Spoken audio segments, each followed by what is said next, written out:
여러분 안녕하십니까? 사이언스 투데이입니다. 이번 주 일요일부터 YTN이 새로운 예능형 과학 프로그램 진짜 과학 3부작을 선보입니다. 매주 일요일마다 3주간 방송될 예정으로 우리 사회가 직면한 과학 이슈를 쉽게 풀어낼 것으로 보이는데요. 다음 세대를 위한 K-사이언스 콘텐츠로 준비한 만큼 많은 관심과 시청 바랍니다. 오늘의 주요 뉴스입니다.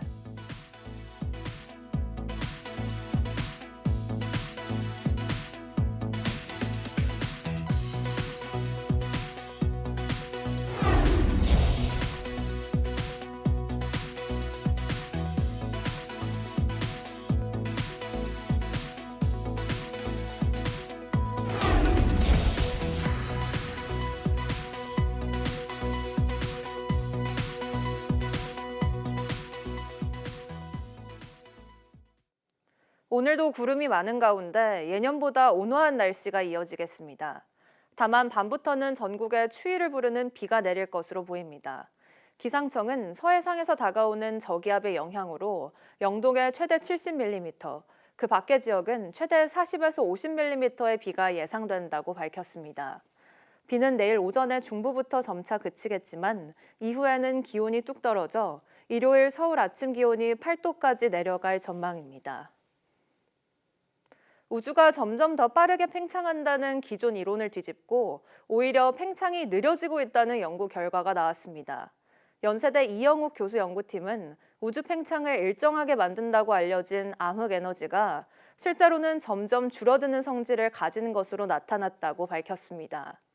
연구팀은 우주 연구의 표준처럼 사용된 1A형 초신성이 별의 나이에 영향을 받는다는 새로운 증거를 발견했는데 이를 통해 기존 초신성 데이터를 보정한 결과 암흑 에너지가 일정한 기존 우주 모형과 일치하지 않았다고 설명했습니다.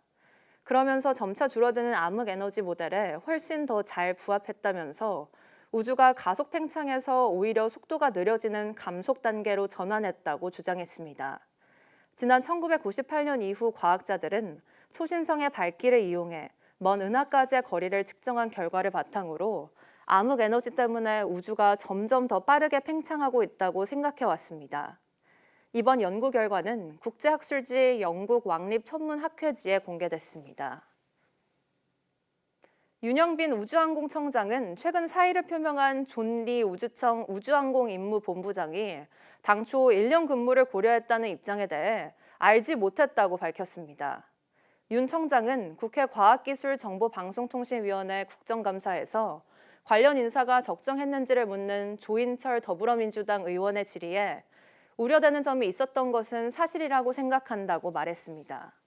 본부장의 계약 기간은 최소 3년이지만 한국계 미국인인 리 본부장은 지난달 23일 사의를 표명했고 이달 24일 사직한다는 계획으로 국감에도 참여했습니다.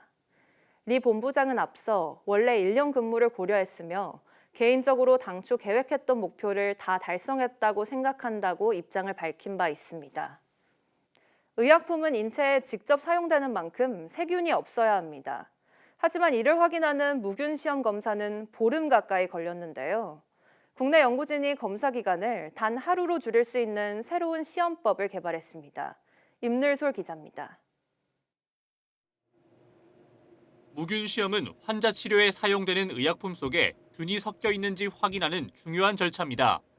기존 방식은 배양을 통해 균이 자라는 것을 직접 확인하는 방식이라 결과가 나오기까지 2주가량 걸렸습니다. 이 때문에 유효기간이 짧은 유전자 치료제와 같은 의약품은 검사 결과를 기다리는 사이 약효가 떨어지거나 치료 시기를 놓치는 경우가 있었습니다. 그런데 국내 연구팀이 기존 14일이 걸리던 검사를 단 하루 만에 끝낼 수 있는 신속 무균 시험법을 개발했습니다. 먼저 균에만 달라붙는 단백질을 코팅한 나노 입자를 활용해 의약품 속 극미량의 세균을 빠르게 모읍니다. 이후 이번에 개발한 센서가 균의 신호에 빛을 내는 형광염료로 세균의 존재 여부를 판단합니다. 즉, 균이 자랄 때까지 기다릴 필요 없이 센서를 통해 세균의 존재 여부를 5시간에서 18시간 안에 판별한다는 게 연구진의 설명입니다. 이번 연구의 핵심은 세포 치료제 속에 존재하고 있는 극소량의 균을 면역 단백질을 통해서 빠르게 검출을 할 수 있는 기술이고요. 복잡했던 일련의 무균 시험 절차를 꼭 인심 진단 장비처럼 간단한 그런 장비로 구현을 해낼 수가 있었습니다. 연구팀은 병원 현장에서 환자에게 투여하기 직전 실시간으로 품질을 확인할 수 있게 돼 맞춤형 치료제의 안전성 확보에 도움이 될 수 있을 것으로 기대했습니다. 무균입증이라는 게 이 세포 치료제뿐만 아니라 의약품 생산, 식품 생산, 일상생활에도 굉장히 중요한 부분이라 어디서나 되게 간편하고 자동화된 형태로 무균입증을 할 수 있는 장치로 발전시켜가지고 이런 산업에 이바지하도록 하겠습니다. 연구팀은 곰팡이나 다양한 미생물까지 검출 범위를 넓히고 바이오 테러 대응 등도 가능할 수 있도록 할 계획입니다. YTN 사이언스 임늘솔입니다. 국내 연구팀이 생성형 AI를 이용해 세포와 약물의 반응을 수학적으로 구현하고 실제 실험하지 않은 조합의 반응까지 예측할 수 있는 인공지능 기술을 개발했습니다.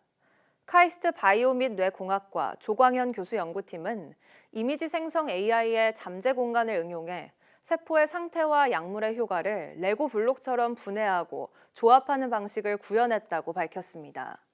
이를 통해 특정 유전자를 조절했을 때 세포 변화까지 예측할 수 있다는 것을 확인했다고 말했습니다.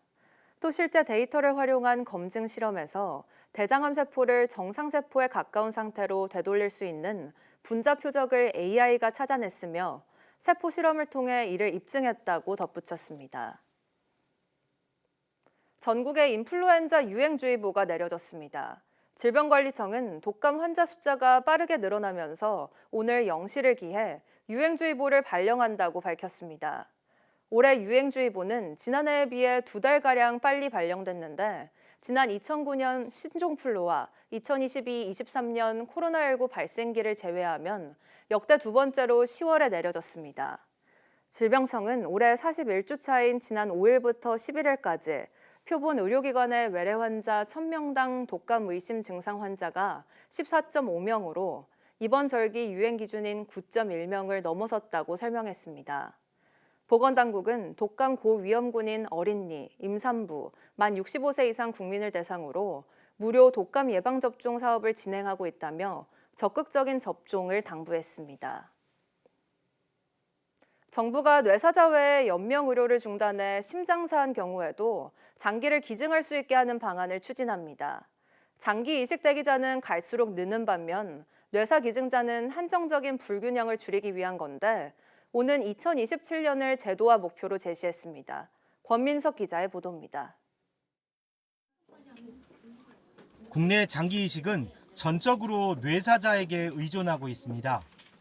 또 본인이 장기 이식을 희망했더라도 가족이 거부하면 무산되는데 뇌는 죽었지만 아직 심장은 뛰는 환자의 장기 적출을 가족이 선뜻 동의하기도 쉽지 않습니다. 장기 기증이 누군가의 죽음에서 끝나는 게 아니라 또 다른 누군가의 삶으로 이어지는 그 특별한 연결이라고 생각을 한단 말이에요. 그런 마음으로 저희 유가족들도 힘을 내서 살 수가 있고 여기에 고령화 영향 등으로 뇌사 기증자보다 장기 이식 대기자가 114배나 많을 만큼 기약 없는 기다림이 이어지고 있습니다. 이런 현실을 타개하기 위해 정부가 장기 기증 대상 확대를 추진하기로 했습니다. 뇌사자 외에 연명 치료 중단을 바라는 환자가 장기 기증을 희망하는 경우 인공호흡기 등을 제거하고 혈액순환이 완전히 멈춰 심장사하면 장기를 떼어내 이식할 수 있게 하는 겁니다. 실제 순환 정지 후 장기 기증은 스페인과 미국, 네덜란드 등에서 뇌사 기증에 버금갈 만큼 보편화했습니다. 5분 비접촉 기간을 거쳐서 그 이후에도 심장이 다시 재박동이 되지 않으면은 심장사로 인정을 하고 그다음에 이제 장기 적출을 진행을 하게 되겠습니다. 정부는 아울러 신장과 간, 심장 등 16종으로 한정한 장기 외에 이식 가능한 새 장기 지정도 검토하기로 했습니다. 외국과 달리 뇌사 판정위원회를 거쳐야 하는 등 엄격한 뇌사 진단 절차도 개선합니다. 이를 위해 오는 2027년까지 연명의료 결정법과 장기이식법을 개정해 장기기증 희망 등록률을 전체 인구의 6%까지 끌어올릴 방침입니다. YTN 권민석입니다. 지난해 전공의들의 대규모 사직 사태 이후 이어져 온 비상진료 체계가 해제됩니다. 정은경 보건복지부 장관은 오늘 의사집단행동 중앙재난안전대책본부 회의를 열고 보건의료 위기경보 심각한 단계를 20일 0시부터 해제한다고 밝혔습니다. 지난해 2월 23일 재난경보 단계를 최고 수준인 심각으로 높이고 비상진료 체계를 가동한 지 1년 8개월 만입니다. 정 장관은 새 정부 출범 후 의료계와 소통을 재개하면서 상당수 전공의가 복귀했다며 진료량이 비상진료 이전의 95% 수준을 회복했고 응급의료 상황도 수용 능력을 거의 회복했다고 설명했습니다. 이어 자원의 효율적 운영에 도움이 되는 것으로 평가된 진료지원 간호사, 비대면 진료, 입원 전담 전문의 등은 제도화를 추진해 나가겠다고 말했습니다.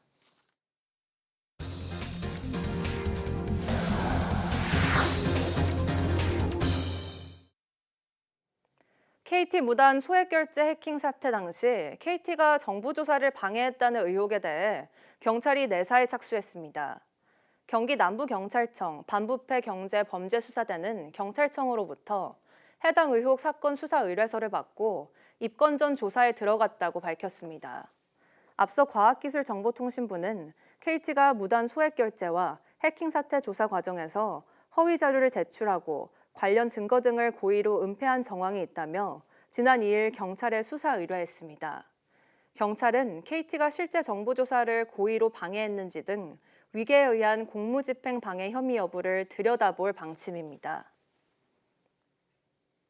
캄보디아에서 숨진 경북 예천 출신 대학생은 범죄단지 감금 당시 10여 명의 한국인과 함께 생활한 것으로 알려졌는데요.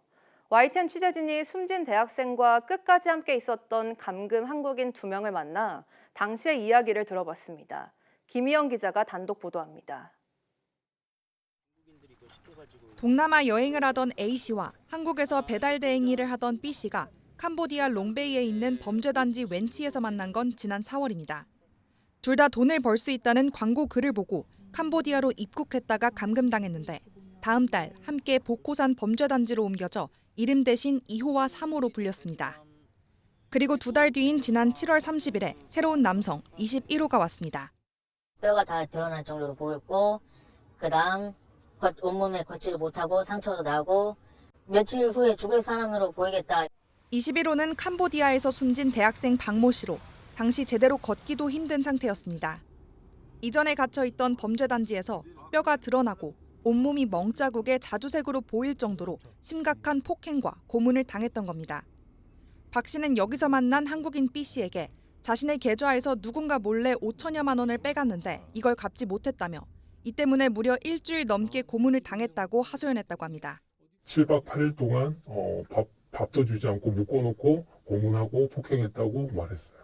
손발로도 구타를 당했고 그 다음에 전기 고문도 당했고 물 뿌리고 더 고통을 심하게 하려고 눈물을 글썽거리면서 거의 울면서 얘기하더라고요. 보코산 범죄단지 조직은 당시 말도 제대로 못하는 상태인 박 씨를 치료해서 일을 시키려는 생각으로 헐값에 사왔다는 게 B 씨의 설명입니다. 그분은 2,000불인가 3,000불 아주 헐값에 몸이 많이 망가졌기 때문에 약을 먹이고 회복시켜가지고 자기네들이 지시하는 일에 투입할 수 있다 생각해서 조직은 단지 안에 있는 의원에 박 씨를 한 차례 데려가 치료했지만 차도가 없자 꾀병이 아니냐며 폭행하기도 했습니다. 아프다 징징대면 이제 뺨 맞고 더 때렸습니다. 더. 밥조차 제대로 넘기지 못하던 박 씨는 계속 고통을 호소했지만 추가 치료는 받지 못했습니다.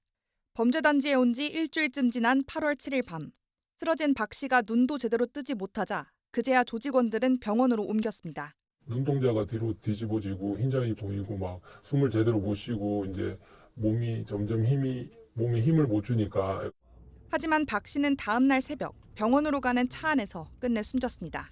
중국인 3명하고 저하고 4명이서 총 이렇게 2층에서 1층으로 가서 그 픽업 트럭에 뒷좌석에 실었을 때가 거의 12시가 다 된 상황이었는데 경찰은 박 씨가 숨진 뒤에야 범죄단지를 찾아갔고 이 과정에서 A씨와 B씨는 경찰서로 옮겨져 캄보디아를 탈출할 수 있었습니다. YTN 김희영입니다. 고문 끝에 숨진 한국인 대학생은 캄보디아에 수십 곳이 있는 것으로 추정되는 범죄단지 웬치에서 생활했는데요. YTN 취재진이 수개월 감금 생활을 한 남성을 통해 한 범죄단지 내부 약도를 입수했는데 식당과 마트에 병원은 물론 유흥업소까지 설치돼 있었습니다. 양동훈 기자가 단독 보도합니다. 캄보디아에서 숨진 한국인 대학생과 함께 같은 범죄단지 웬치에 있었던 40대 남성은 석 달가량의 감금 생활을 기억해 약도를 남겼습니다. 보코산 3단지로 불린 산속 범죄단지 안에는 무려 100동이 넘는 건물이 세워져 있었는데 각종 범죄가 일어나는 사무실이나 숙소 말고도 일상생활을 위한 다양한 건물들이 있었습니다.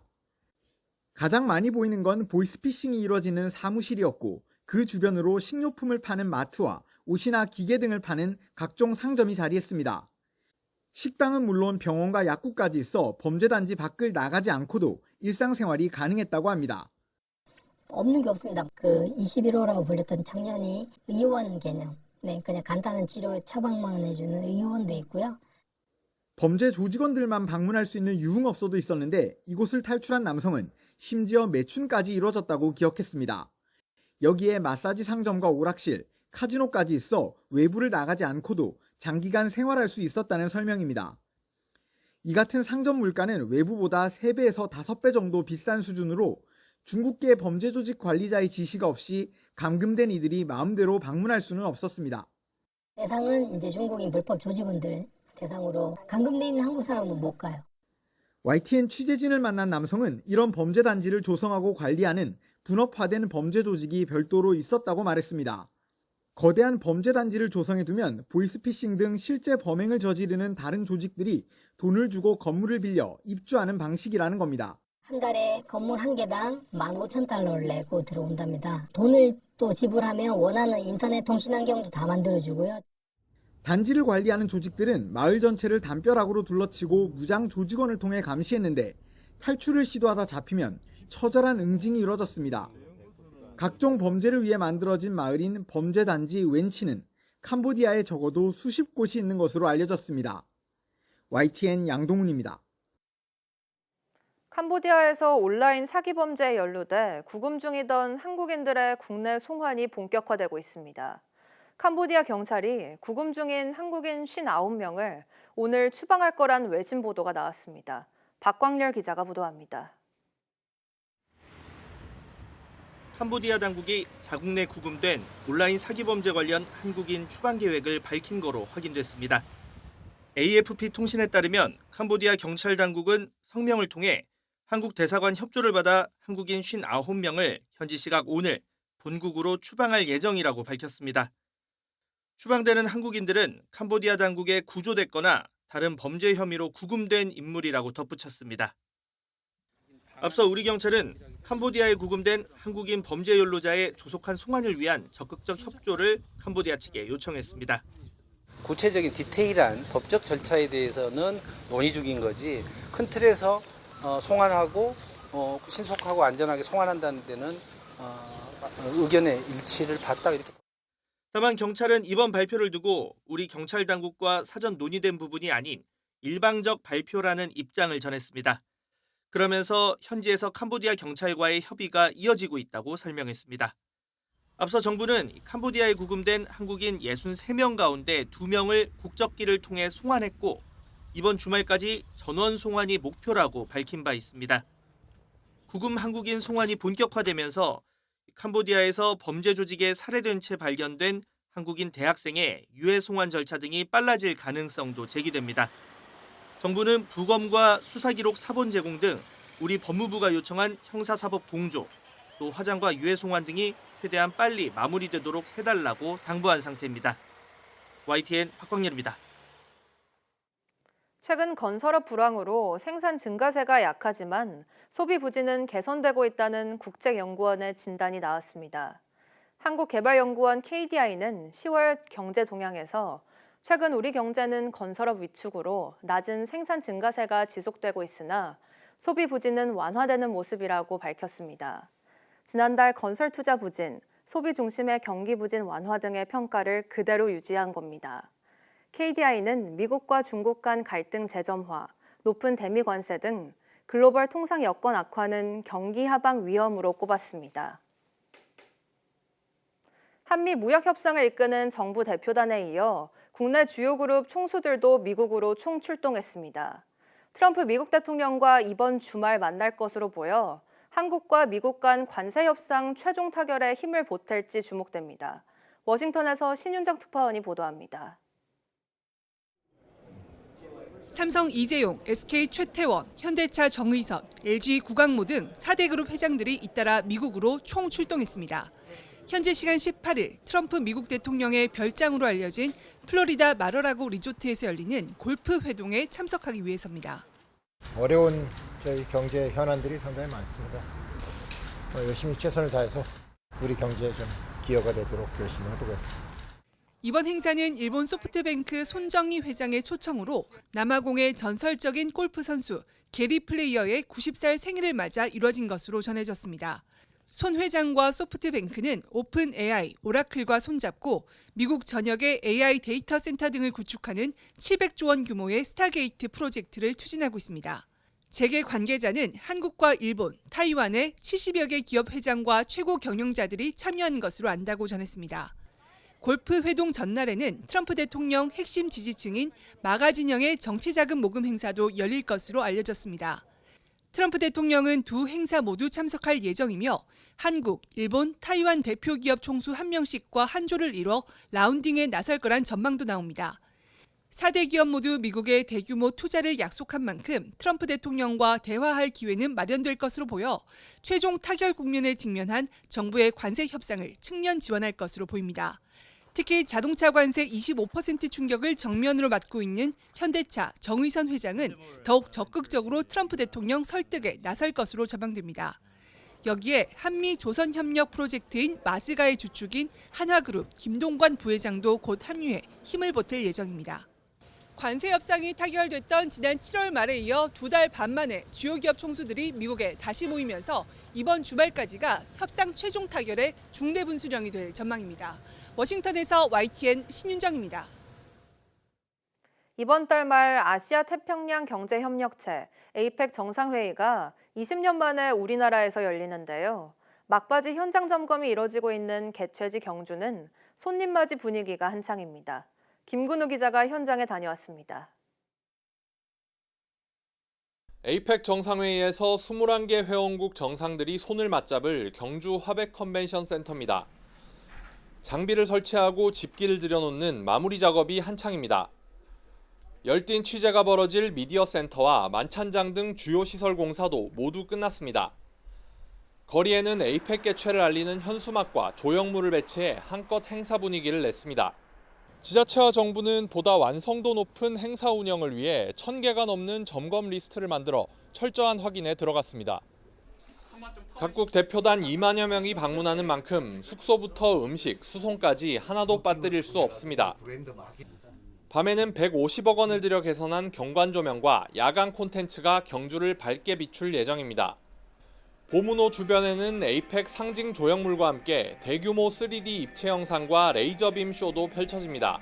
작은 방 하나까지 구두 솔까지 있느냐 불편함이 전혀 없도록 1000가지 체크리스트를 만들고 그걸 일일이 도지사가 단장이 돼서 체크를 하고 있다는 말씀을 드리기 때문에 트럼프 미국 대통령과 시진핑 중국 국가주석을 비롯한 각국 정상이 찾는 만큼 빈틈없는 경호 체계도 갖췄습니다.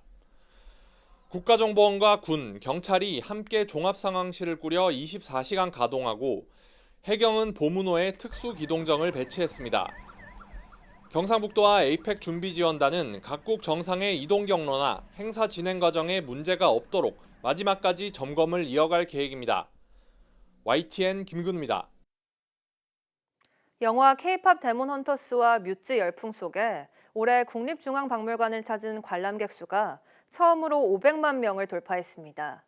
올해 1월부터 지난 15일까지 관람객 수는 모두 501만 6,382명으로 역대 최다였던 지난 2023년 연간 관람객 규모를 이미 넘어섰습니다.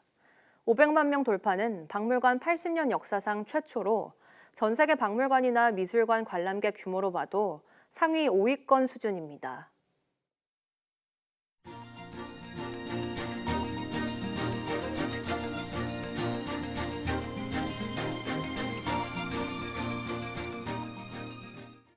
(10월 17일) 오전 사이언스 투데이 마칩니다. 오후 뉴스도 많은 시청 바랍니다. 시청해주신 여러분 고맙습니다.